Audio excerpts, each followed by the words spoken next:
Hi guys, welcome to the Liz Wheeler Show. I'm Liz Wheeler. I should say, not welcome, I should say happy Christmas Eve. I think it's Christmas Eve times 4, right? Christmas Eve, quadruple Christmas Eve right now. I'm excited for Christmas. I hope you are too. We have a good show for you today here, but I want to start with just a little bit of housekeeping before we get into the real topic. One of the funniest topics, by the way, that we've ever talked about on the show, which we'll get to. But before that, the housekeeping stuff. So YouTube has issued a second strike on my channel. As you know, about a month and a half ago, they gave me the first strike. The result of the first strike was I was suspended from uploading any videos for a week. And they did that, of course, they claimed that I violated their medical misinformation policy. What, because I countered their false narrative on masks or criticized Fauci? Give me a break. Whatever. After you get a first strike, you are in this penalty box, this parole period for about 90 days. And if you get a second strike within that 90-day period, it ain't good, my friends. So we got a second strike today. And by the way, we've been really careful. I hardly even need to tell you this because you've been on the receiving end of how annoying it is when I have to be so liberal, pun intended here, with my censorship, my self-censorship. There's so many things related to the transgender ideology, related to election security, related to January 6th, related to all kinds of COVID topics that I have to bleep out on YouTube because for that 90-day period after the first strike, we can't even flirt with those terms of service if we want to stay on the platform and not risk losing our account. So sorry about that. As you know, it's really annoying to you. It's really annoying to me. But we've been overly meticulously cautious about this. And yet YouTube got us again. We got notified that we have received a second strike against my channel.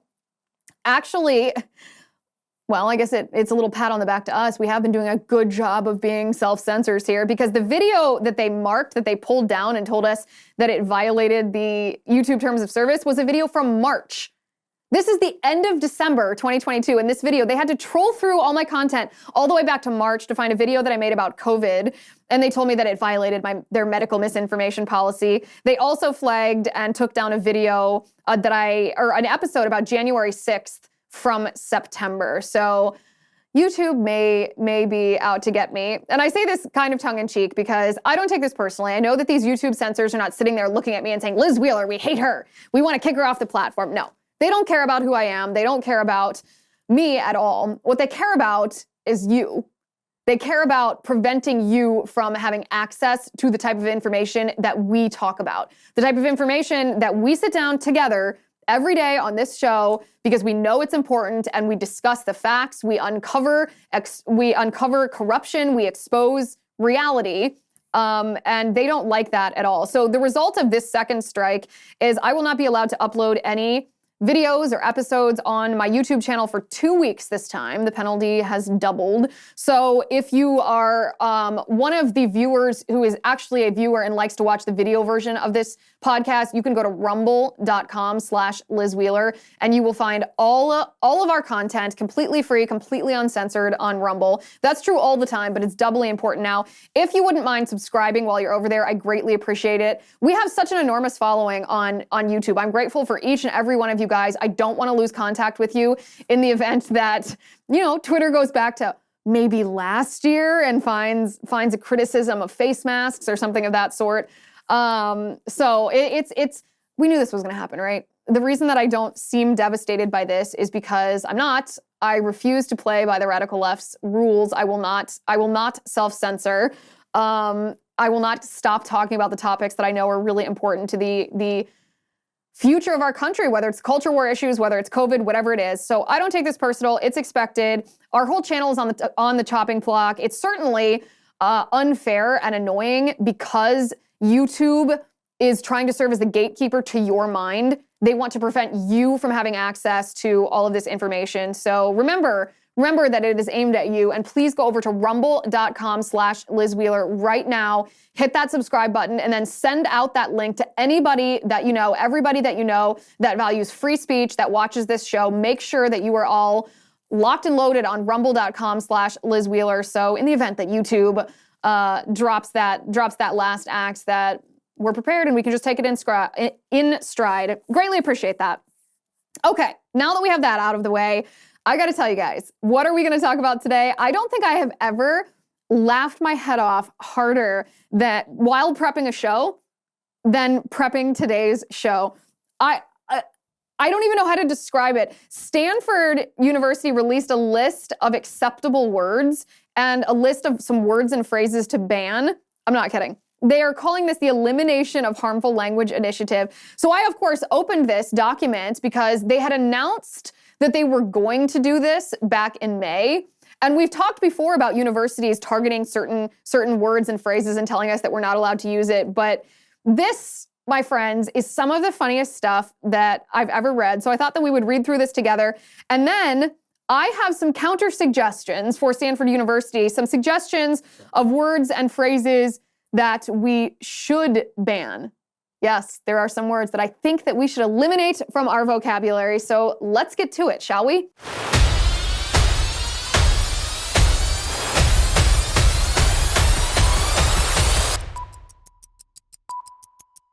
Okay, guys, before we get to the Stanford Guide to Acceptable Words, this Elimination of Harmful Language Initiative, I want to talk to you about why I like Nutrafol. I like Nutrafol because it's natural and it works. If you suffer from hair loss, if you wish you had thicker, healthier, longer hair, then I'm glad to tell you there's a holistic solution for men that promotes both healthier hair and whole body wellness without drugs or prescriptions. It's called Nutrafol. It's clinically shown to improve hair growth, thickness, and visible scalp coverage without compromise. And speaking of language, when I say compromise, what I'm talking about is it doesn't reduce your sex drive, which is a common complaint with a lot of hair growth supplements.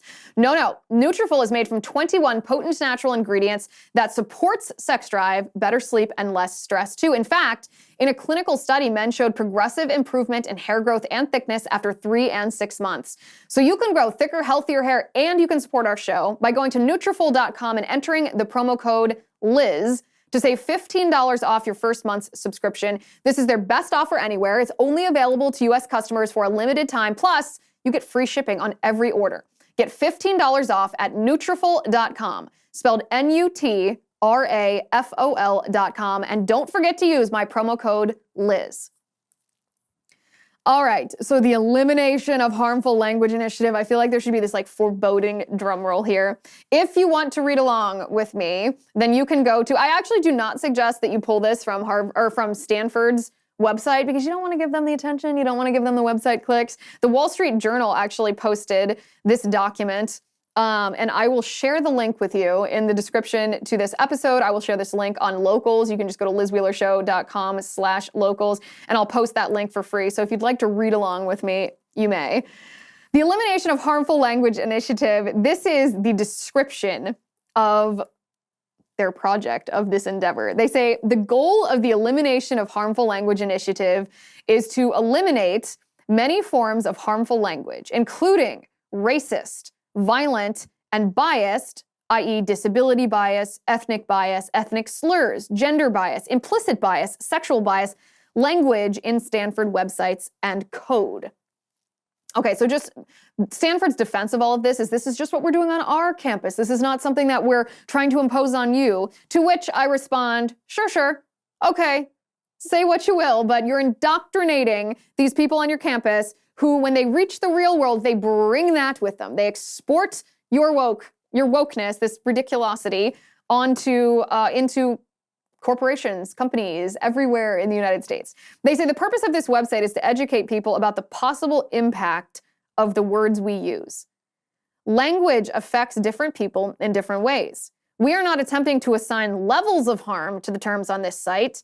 We are also not attempting to address all informal uses of language. Oh, good. So they're not telling us whether we're in venial sin or mortal sin. Thank you, Stanford. This website, they say, focuses on potentially harmful terms used in the United States, starting with a list of everyday language and terminology. Our suggested alternatives are in line with those used by peer institutions and within the technology community. Don't you just love that, by the way? They can't take responsibility and saying, this is the word that I think you should use. They have to engage in technocracy. Oh, the experts tell us that it's okay to use this word. We don't have to think for ourselves when the experts direct us. Okay. This is, and then they go on to say, Content warning. Do we have this, Matt? Can we put this on the screen? Because this just slayed me when I was reading this. Content warning. This website contains language that is offensive or harmful. Please engage with this website at your own pace. At your own pace. Oh man, I wish they would have said at your own risk. That would have been more in line with saying that this language is actual violence. This language is harmful. Engage at your own risk. No, at your own pace. They still want you to experience it even if it's harmful. Just slowly, so that you're hurt more slowly. Okay, they start, see, this is what, I spent the hour before the show just scrolling through this, just laughing my head off, cracking up. Okay, they start with ableist words. This is how they define ableist. Ableist language is language that is offensive to people who live with disabilities and or devalues people who live with disabilities. The unintentional use of such terms furthers the belief that people who live with disabilities are abnormal. One of the things, I guess this is a little bit more serious of a point, but one of the things that is really subversive about the left is they try to assign malicious intentions to you while at the same time telling you that you're not aware that you're doing it. Which is a very creepy concept because in almost every other aspect of a judgment system, whether this is like American civil law or even like the Catholic Church judging sins, intent always matters, right?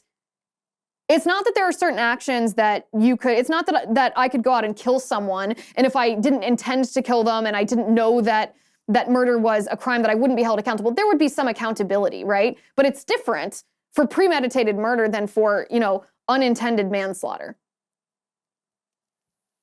Intent always matters. The same thing in the Catholic Church.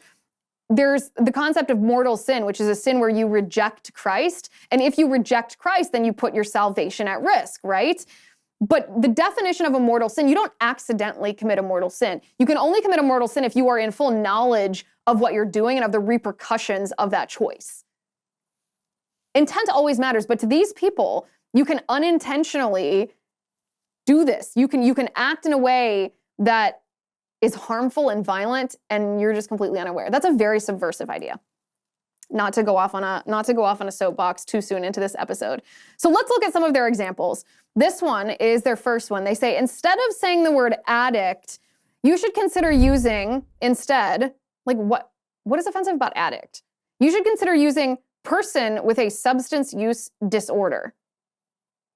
Their context, they say, is using person-first language helps to not define people by just one of their characteristics. First of all, I'm not going to take you guys seriously if you split your infinitive. To not define, no, not to define. Use proper grammar here. Except we're told grammar is like white supremacists now, right? I don't care. I do not care. Okay, two things here. First of all, the term addict is not offensive. It is not related to any kind of slur or anything. Person with a substance use disorder, I will never use that phrase, and here's why. Because a disorder is something over which you have no control.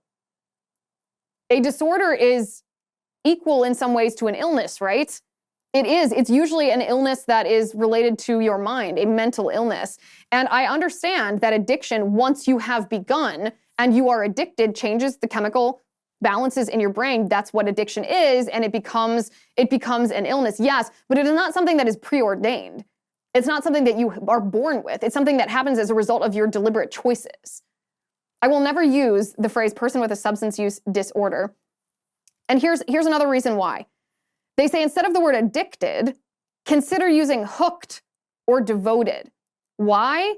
Because the word addicted trivializes the experiences of people who deal with substance abuse issues. Devoted is a word, this is so bananas. Devoted is a word that's like, I'm devoted to you. This man is devoted to his family. This woman is devoted to her faith. That's a word with a positive connotation. Devotion to God is what we strive for if we are religious people. Devotion is not the proper way of describing someone who is shooting up heroin in an alley in San Francisco. You are not devoted to heroin. You are addicted to it. You are not hooked on it. Hooked on it is slang. You are addicted. Your body is addicted. Your mind is addicted. That's not offensive in any way. It's not offensive. They also say, instead of saying the phrase committed suicide, consider using died by suicide. Now, that is not a particularly, that's not a phrase. Died by suicide is not longer or more unwieldy than saying committed suicide. But the reason that they tell you to say died by suicide, I reject this reason. They say ableist language that trivializes the experiences of people living with mental health conditions. So first of all, I will never honor, I will never respect, I will never accept suicide as being something that is appropriate or legal in a civilized Western culture or country. Like what Canada's doing right now with assisted suicide is grotesque.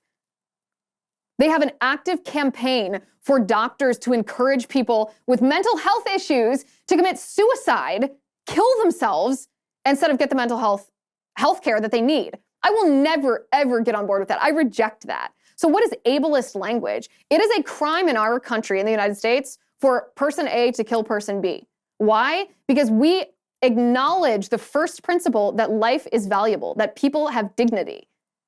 And so if person A, if it's a crime for person A to kill person B because we acknowledge that that person's life is valuable and that they have a right to life, then if person B tried to kill person B, it's still a crime against person B. That is where the phrase committed suicide, because it is a crime to commit suicide. You are not allowed to kill yourself. Because even if you don't value you, we value you as a society. It's more. Some of them are like this are serious. Some of them are a little lighter and a little funnier. Like this next one. Instead of using the word crazy, consider using surprising or wild. Why? Because crazy is ableist language that trivializes the experience of people living with mental health conditions. Well, now that's just crazy. Wouldn't you love to hear them break down me saying the word bananas? Like, where do you think that would fall on this list? Do you think that's appropriate use of describing something that's crazy, or do you think that's ableist language? Maybe that's offensive to animals in some way, monkeys maybe, not sure. But saying crazy, some things are just crazy. They're just crazy. You're not allowed to say insane either. According to Stanford, they say instead of saying quadriplegic, you should say person with a spinal cord injury or person who is paralyzed. And because they say the word quadriplegic generalizes a population of people while also implying that people with disabilities are not capable. Well, here's the thing. I hate to break it to Stanford, but quadriplegics are not capable of walking. Quadriplegics are not capable physically in the way that we define capability, meaning capability to live a self-sufficient adult life autonomously without help. There are certainly accommodations that we as a society are happy to provide to people who are quadriplegic. They are people of dignity, they are valued, and we want to help them be as autonomous as possible. But to ignore the difference between an adult person with a fully operative body, arms and legs and spine, not to acknowledge the difference between that and someone who is paralyzed from the neck down, like why wouldn't you acknowledge that? Why is that offensive to acknowledge? It doesn't mean that the quadriplegic is any less. It means that person is generally injured. It's okay to acknowledge that. It's not offensive to acknowledge that. It's weird if you pretend that there's no difference. Instead of saying tone deaf, don't you love when the left comes for their own phrases too? Instead of saying tone deaf, consider using unenlightened. Unenlightened because tone deaf is ableist language that trivializes the experience of people living with disabilities. Supposedly, so does the term walk-in. You can't say walk-in, like if you're talking about a hair salon or a nail salon and they're like, oh, walk-in's welcome, meaning you don't have to call ahead and schedule an appointment. It's a normal phrase. They say this trivializes the experience of people who can't walk. Okay, well, let me just tell you, I plan to still use that term. There's nothing on here that has convinced me more, or that has convinced me not to use these phrases, and I've never been more convinced that these people are nutcases. However, it gets worse. Wait until they address the word that best describes Joe Biden. We're going to talk about that in just a second, but first I want to talk to you about American Hartford Gold. Thank goodness for American Hartford Gold. If you're like me, you're growing more and more concerned about the future of our country because inflation is at its highest level in 40 years. Interest rates are skyrocketing.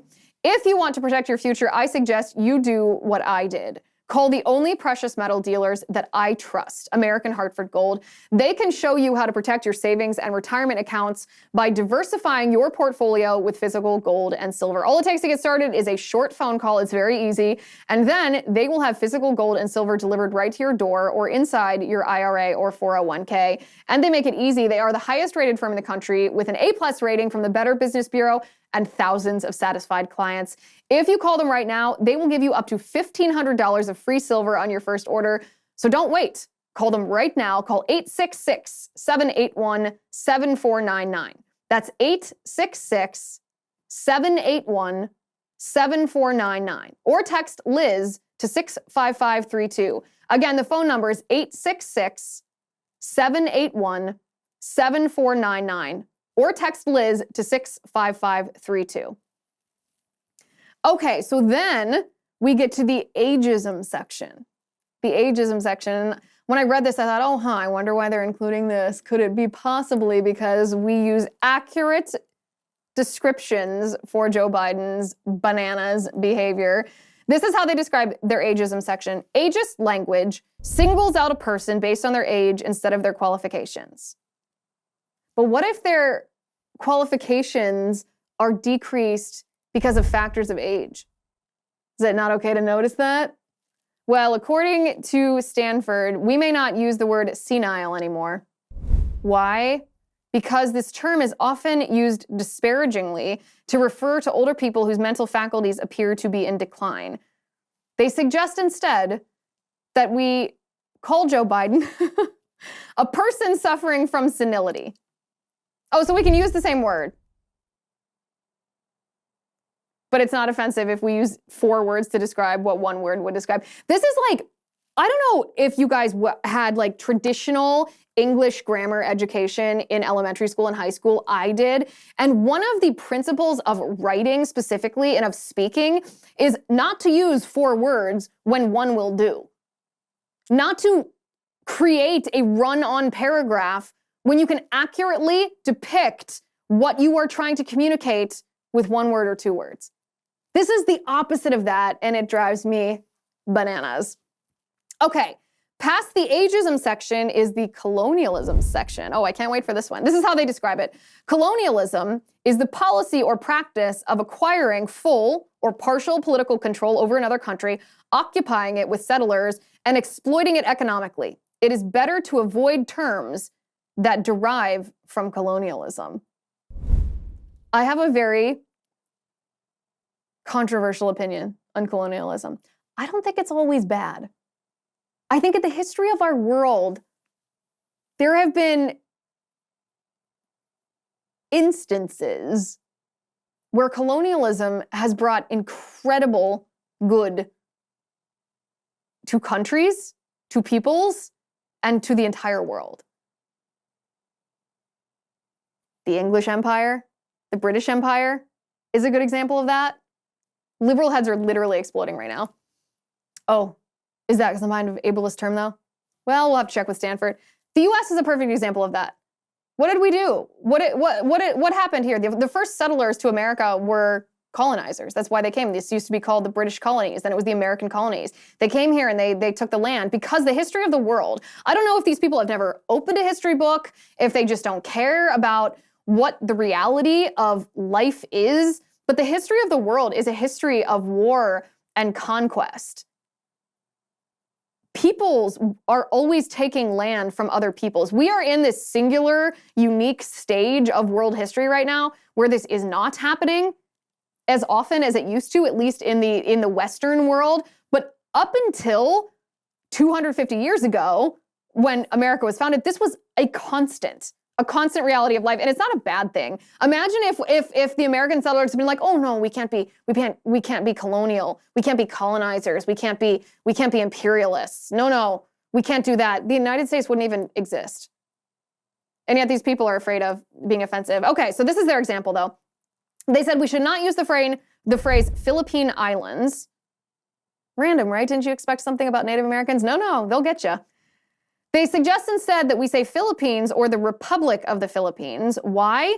Because Philippine Islands, they say the term is politically incorrect and denotes colonialism, And then they say, this just slayed me. Some people of Filipino heritage might use the term though. Okay, so you're not allowed to use it, and I'm not allowed to use it because what? I'm white, but because it denotes colonialism. It's offensive. We should avoid it. But if you're Filipino, you can say it. So is this like the whole N-word thing for Black people? Like rappers are allowed to say N-word, but if a high school senior who's signed at a football college is singing along, carpool karaokeing to a rap song and says the N-word in the course of rapping along to the lyrics, then he loses his scholarship. Is that this situation? I reject the idea that there are certain people that are allowed to use certain words and other people that it's offensive for them to use it. No. Either a word is offensive or a word is not offensive. You don't get to tell me that I don't get to say a word because of what I look like, but you get to say a word because of what you look like. I don't think so. Okay, then we go to their culturally appropriative section. This is how they describe it. Culturally appropriative language misuses terms that hold meaning to a particular culture in a way that often lacks respect or appreciation. These are some really interesting examples, because what I expected them to say is don't engage in derogatory stereotyping, right? Like don't do something offensive with a Halloween costume that depicts a culture as being entirely represented by some negative trope about that culture. That's what I expected them to say. And in a sense, I could be like, okay, yeah, we don't want to glorify negative stereotypes, especially if they're not really true. That's not what this is. Read along with what this says. They say, do not use the term bury the hatchet. Instead, use call for peace or call a truce. Why? Because the phrase bury the hatchet, using this term is cultural appropriation of a centuries-old tradition among some North American indigenous peoples who buried their tools of war as a symbol of peace.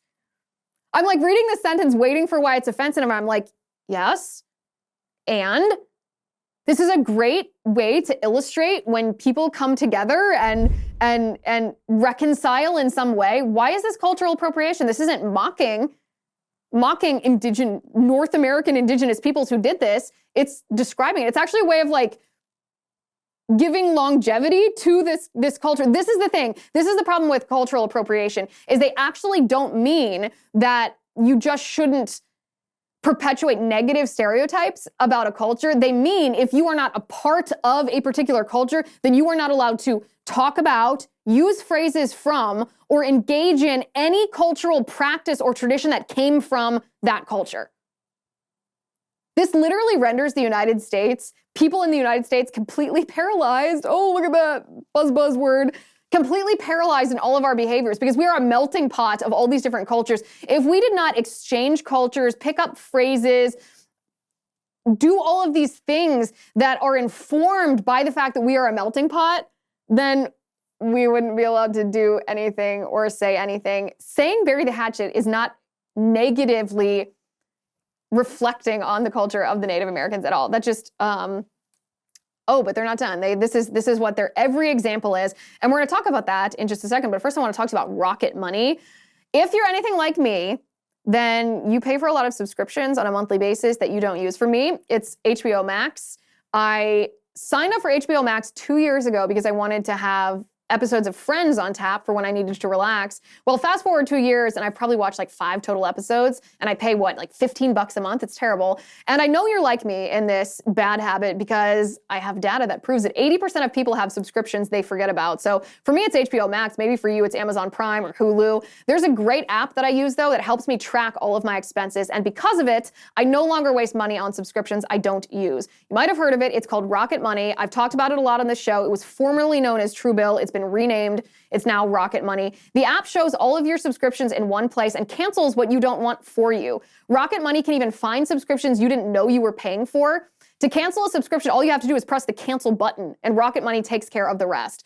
Get rid of useless subscriptions with Rocket Money right now. Go to rocketmoney.com/Liz. Seriously, it could save you hundreds of dollars per year. That's rocketmoney.com/Liz. Okay. So after bury the hatchet, in our culturally appropriative section here, we have the word guru. Why aren't we allowed to say the word guru? Why on earth not? They suggest as an alternative an expert, a subject matter expert, primary, leader, teacher, or guide. No, I like guru. I like guru. Why on earth can we not say that? They say in the Buddhist and Hindu traditions, the word is a sign of respect. Using it casually negates its original value. Why?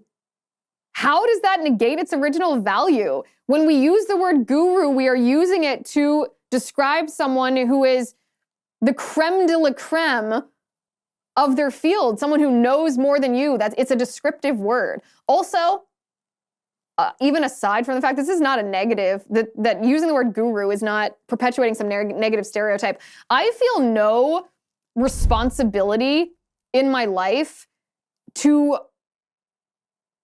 kind of practice tenets of other religions. Like, I can use a word that another religion elevates as like a holy word, and I don't have to pretend that that word is holy just because this other religion thinks that it's holy, because the other religion is wrong.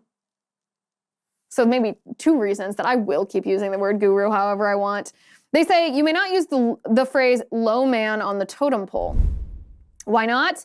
Because it trivializes something that is sacred to indigenous peoples. Also, in some First Nation communities, Stanford says being low on the totem pole is actually a higher honor than being on top. The term also reinforces male-dominated language.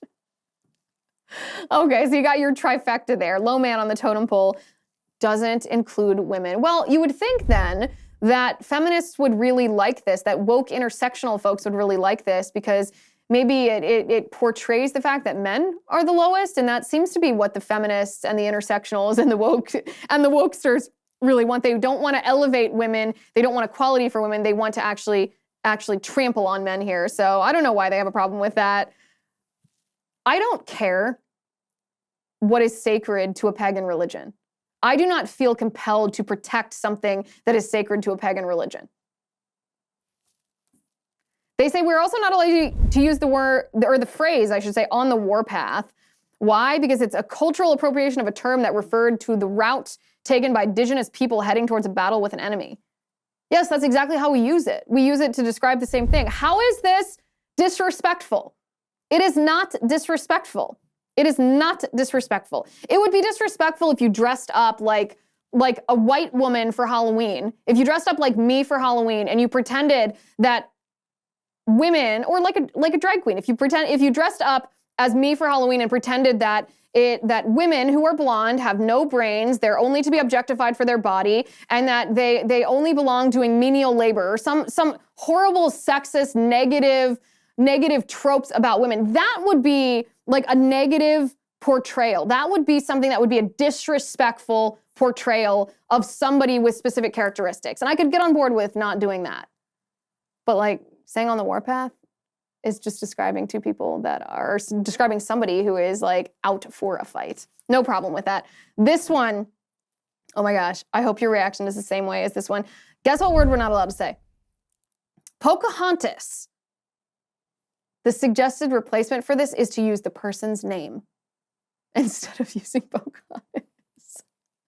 They might have all just stamped this and said, Trump, do not call Elizabeth Warren Pocahontas. Why? Because this is a slur and should not be used to address an indigenous woman unless that is her actual name.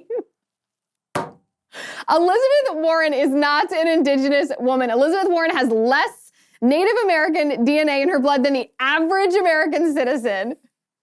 How is this a slur? This is only a slur if you think that Native American people are less. It is not a slur. And then this is funny because what does the left do? They always eat their own here. The next prohibited word is powwow. Why is this offensive? Because using this term in this manner demeans a term of cultural significance to indigenous people. So first, they try to go to bat for Elizabeth Warren, but then, she has a cookbook called Pow Wow Chow, and so then they come after her. So, I mean, what can I say? I hope that she apologizes here. You're also not allowed to use the word spirit animal. Why not? Because the term refers to an animal spirit that guides or protects one on a journey, so as to equate it with an animal one likes is to demean the significance of the term. There is nothing that I would like more than to demean pagan practices, demean New Age practices, demean demonic or satanic communing. I have no respect for such practices, nor should anyone. Spirit animal. Oh my goodness. To equate it with an animal one likes is to demean the significance of the term. Okay, then we get to the gender-based terms that we're not allowed to use. Gender-based. This is how they describe it. Gender-based language includes a range of words and phrases that are not helpful and in many cases are exclusionary. Some people may not mind having the terms applied to them or even prefer having the term used. It's always preferable to ask a person how they want to be addressed instead of making assumptions. Who does this? Like, what would a party look like if this is how people acted?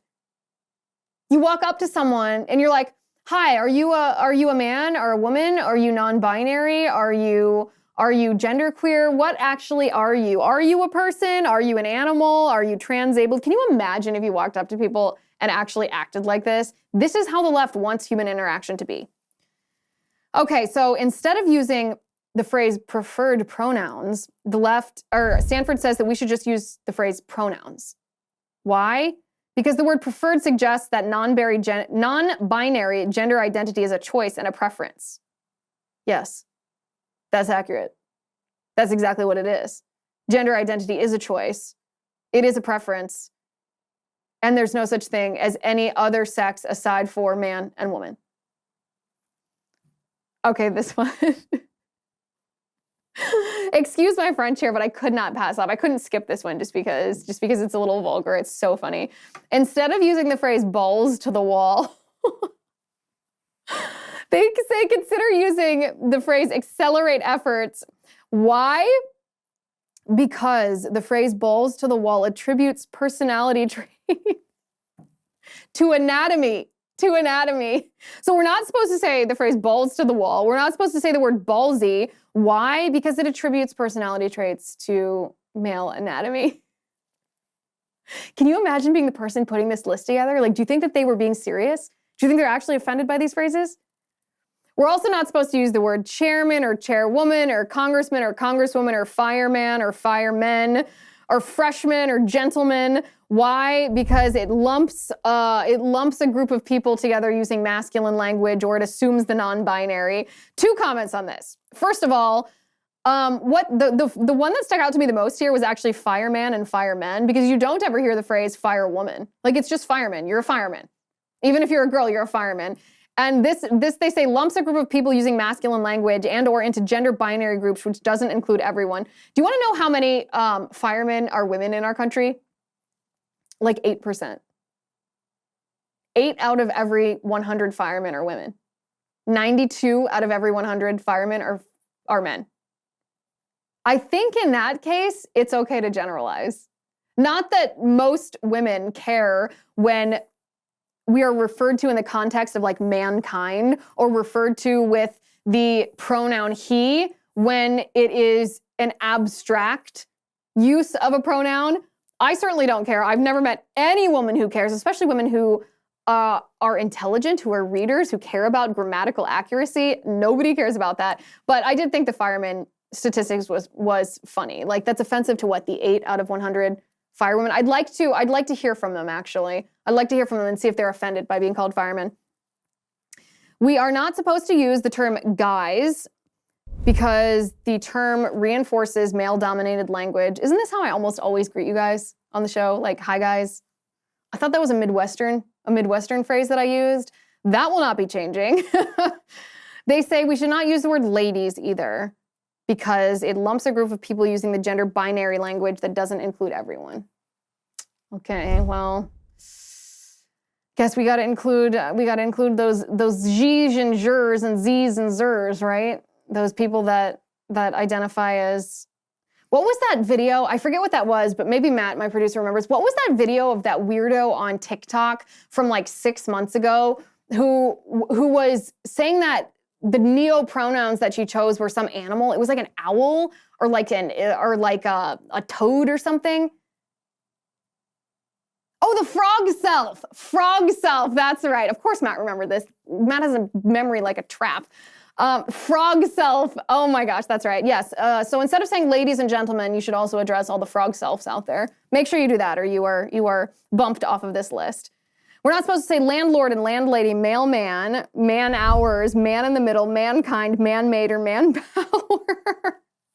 Oh, goodness. We're also not supposed to say the word transgendered. Did you know that? This one, I was like, oh, huh. Not supposed to say the word transgendered. You're only supposed to say the word transgender because the word transgendered avoids that term avoids connotation or connections. No wonder the sentence doesn't make sense. I'm not reading it right. This term avoids connections that being transgender is something that is done to a person and or that some kind of transition is required. If a transition is not required, why are we castrating young men? If a transition is not required, why are we taking out the uteruses, the healthy uteruses of teenage girls in the name of them being transgender? That's why I've been using this phrase. I don't know if you guys noticed or not. I've been using this phrase, instead of transitioning, I've been using the word transing, because you're not transitioning to everything. You are being transed. Something is being done to you. And of course, a lot of these people, if they're adults, are active participants. Children, of course, are exploited. So then we get to the imprecise language section here. Imprecise language, they say, is terms that utilize euphemisms, vagueness, or inaccurate words to not say what one is trying to say. Again, with a split infinitive. People, come on now.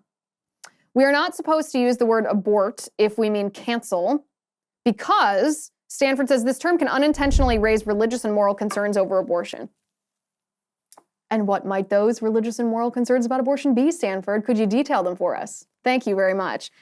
We're not supposed to say the word American. I'm not kidding. You may not say the word American. You should say instead U.S. citizen. Why? Because the term American often refers to people from the United States only, thereby insinuating that the U.S. is the most important country in the Americas, which is actually made up of 42 countries. The problem with this, of course, is that America is the best country. The United States is the best country in the Americas. This is true. We are the most important country, no matter what country you live in. You might be from Argentina, you might be from Brazil, you might be from Mexico, and you might love your nation. You might feel an incredible amount of patriotism. You might like your heritage and your people, your government, everything, your neighbors, your friends, your family. You might have roots in the geography, roots in the history, all of that, and that's fine. But still, even if you do, objective reality is that the United States is the most important country in the Americas. We are the most important country in the world. Not because I'm saying this out of any ego, but because we are the literal superpower in the world. We are the leader of the free world. We are the strongest nation in the world, the nation that has lifted more people out of poverty, not just in our own nation, but all around the world. We are the nation where modern medical advances have happened. We are the nation that ushered the entire globe into the prosperity that we enjoy today. Of course, the United States is the most important nation in the Americas. And when you say that you're American, of course, people should assume you're from the United States. Keep on saying American. You are not allowed to say circle the wagons, according to Stanford, because Hollywood movies about settlers migrating west contributed greatly to the formation of this phrase, which means that, quote unquote, savages are coming and a group of, parenthesis, white people is about to be attacked. It also paints indigenous peoples as the aggressors. They were the aggressors when we were settling the West. It literally was a battle between the white people who were settling the West and Native Americans who were attacking them, who would like scalp them and burn their villages and steal their women. It was horrendous. This isn't something white people made up. You're also not supposed to use the term Hispanic, because although widely used to describe people from Spanish-speaking countries outside of Spain, its roots lie in Spain's colonization of South American countries. Instead of referring to someone as Hispanic because of their name or appearance, ask them how they identify themselves first. You look brown. Where are you from? Can you imagine? These people have no root in reality, none at all. They tell us we're not supposed to use the term people of color or straight or thug or user. Oh, let's stop at that one. User. They say you should use the phrase client instead. Why? Because the word user, while often associated with one who uses software or systems or services, it can also negatively be associated with those who suffer from substance abuse issues or those who exploit others for their own gain. But like it is negative to abuse drugs. So you can't say that a software user is a user because that has a negative connotation to someone who is shooting up heroin in San Francisco. Give me a break. Then we get to institutionalized racism. We're almost done here, I promise. Institutionalized racism. This is how they define it. Institutionalized racism is racism embedded in the laws and regulations of a society or organization. It can be seen in processes, attitudes, and behavior through prejudice, ignorance, thoughtlessness, and racist stereotyping. We are not allowed to use the phrase black mark, a black mark against someone's record. Why not? Because it assigns negative connotations to the color black, racializing the term. Okay, guys. Okay. We're also not supposed to use the term gangbusters because it unnecessarily involves the notion of police action against gangs in a positive light, which may have racial undertones. It is positive when the police break up a gang. Who thinks it's not positive when police take action against violent gangs? Good heavens. Good heavens. Finally, they say, this is under their additional considerations at the very, very end. They say, these are terms that don't fit into the other categories, but are still important enough to have attention drawn to them. Prostitute, the verb. So to prostitute something. Not supposed to use that. Instead, you're supposed to use the word debase. Why? Because the word prostitute as a verb unnecessarily correlates corrupt or unworthy purposes with sex work. Unnecessarily correlates corrupt or unworthy purposes with sex work. I think it is unworthy purposes, and it is corrupt, and it is gross, and it is immoral, and it should be illegal. But goodness, let's not demean that, even though women are abused and trafficked in prostitution. This, ladies and gentlemen, is Stanford. If you have a school-aged child, you might want to consider sending them somewhere else because this is the cesspool to which you will be sending them. I would like to propose, before we run out of time here, I would like to propose some alternative words that should be banned. If everyone's allowed to just sit here and throw out their suggestions of what words should be eliminated from our society, here are some suggestions. I hereby nominate the word cisgender for elimination from our society. Why? Because there is no such thing as cisgender. You are born a man, you are born a woman. You are not cisgender if you are a woman attracted to a man. You are just a woman attracted to a man. I refuse to have someone else force on me a label, a gender identity label, just because I'm a woman. I also nominate the term gender identity. Let's eliminate that from our society. Why? There is no such thing as gender identity. You are a man or you are a woman. You can be a masculine woman. You can be a kind of feminine dude. But you are a man or you are a woman. If we even acknowledge their phrase gender identity, then we are accepting the premise of the entire queer theory agenda. I also nominate the phrase pregnant people. Let's get rid of that one, shall we? People don't get pregnant. Women get pregnant. It is offensive to women to call us pregnant people. Let's also get rid of chest feeding. Chest feeding? No man that I've ever known with a chest has been able to breastfeed. It's insulting and demeaning to women to reduce breastfeeding to chest feeding. I also nominate the phrase women's health. Oh, why women's health? Because women's health is a euphemism for abortion, and it's offensive to me to pretend that abortion, which kills a baby and harms a woman, is related to healthcare at all. It is not. I also nominate the term MAP, minor attracted person. Let's get the hell rid of that one. This is a poisonous, despicable effort by the Marxists on the left to normalize pedophilia.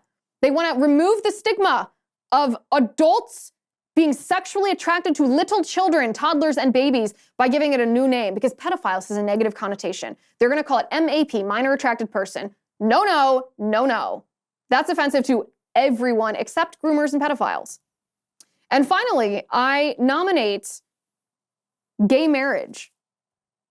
Let's get rid of that word. Why? Because marriage is ordained by God.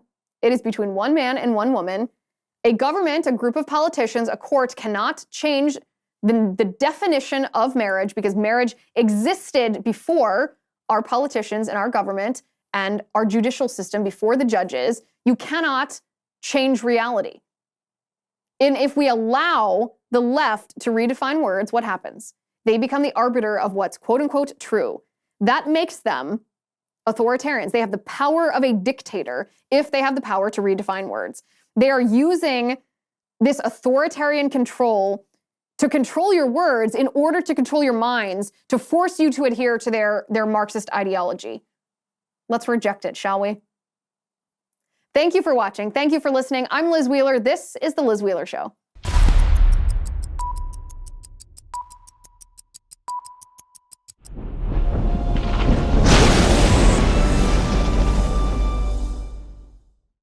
If you haven't already, give this video a thumbs up, hit the subscribe button below, and ring the bell to make sure you never miss a video.